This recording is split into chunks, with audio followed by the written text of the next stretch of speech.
And we are all set. Chris, you are in charge. Right. Call the School Code Compliance Public Building Committee to order at 7:06. Mr. Barron, if you could just quickly take the roll. Yes, members are asked to signify their participation when their name is called. Councilor Mankey. Here. Councilor Camillo. Here. Mr. Fletcher. Here. Mr. Branda. Here. Mr. Minor. Here. You have a quorum. Thank you, sir. You just get the agenda. Public participation.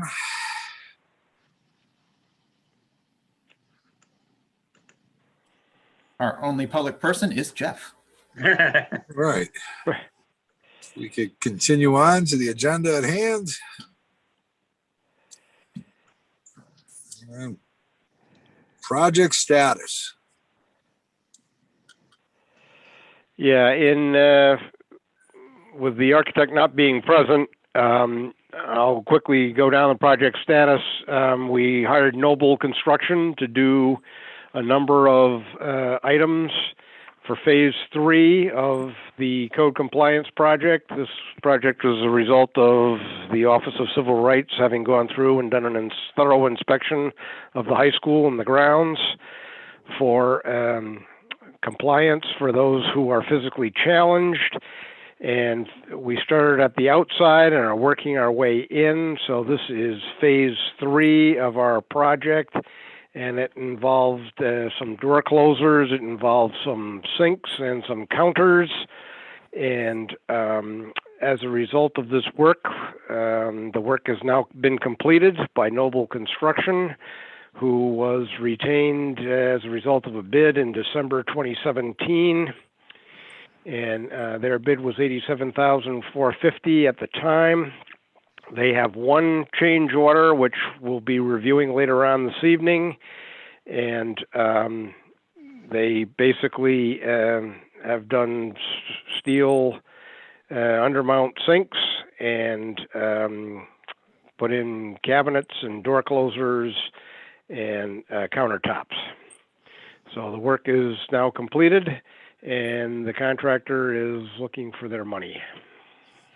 Right. Now, was this phase 3 of 3? This is phase 3 of 4. 3 of 4.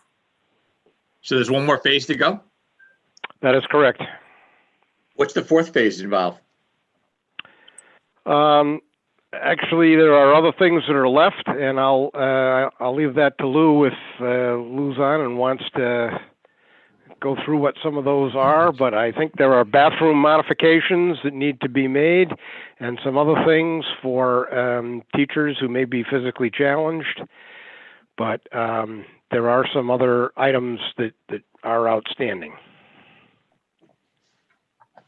Lou, if you could bring us up to speed on what's outstanding.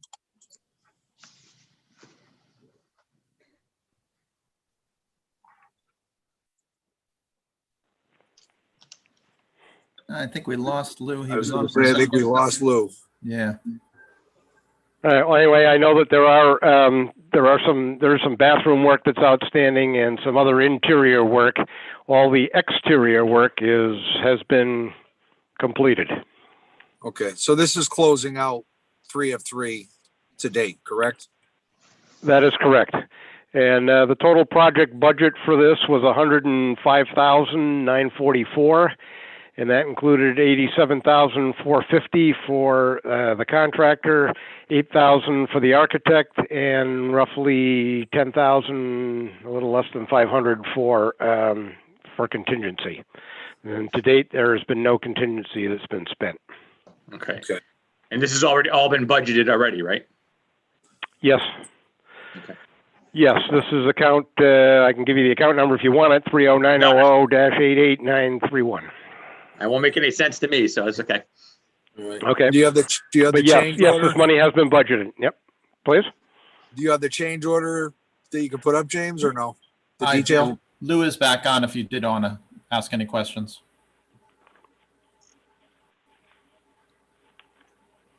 Lou, are you there? Yeah. Yes, I am.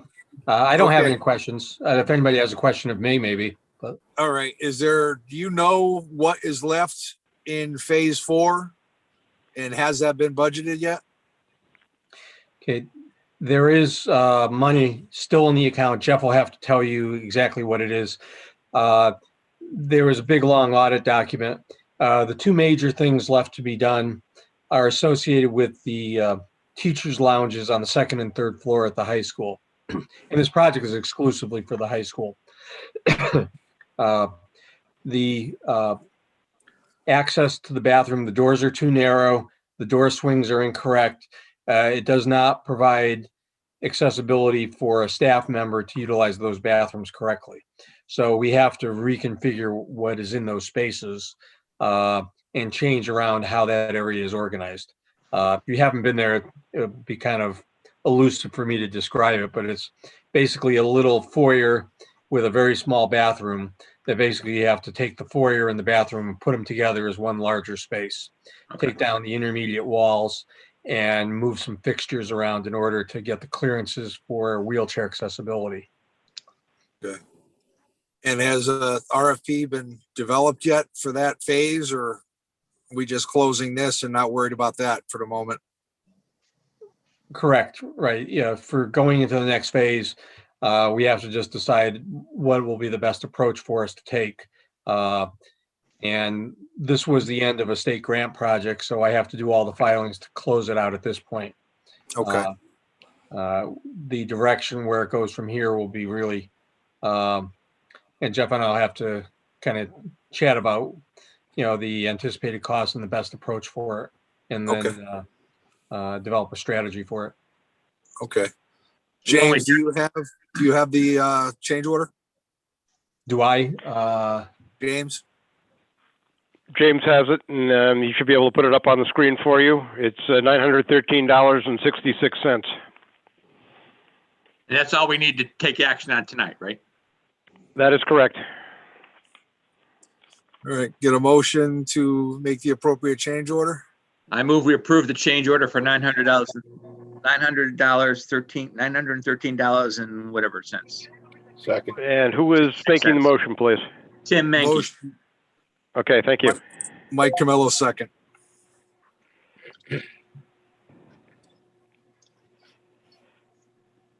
Okay. And all those in favor of the change order as presented, signify by saying aye. Aye. Aye. Aye. Any opposed? Okay, All very right. good. Do we have anything else that we need to discuss or take action on? Not at this time. Seems like it. As Lou mentioned, we'll be considering what to do on the next phase, but once we have a better feel for that, then we'll come back before the committee and we'll be probably looking for approval for some plans and specifications at the time, if that's what's required. All right. Any other questions by anyone? Sounds good to me. Seeing none, any public participation? By Still anybody that Jeff. has? Seeing none, I would make look for a motion to adjourn. Motion to adjourn. Second. Motion made and seconded. All those in favor? Aye. Good night. Good Thank you night. very much. Thank you, guys. Thank you very much. Everyone. Have a good night. Thanks. All right, take care.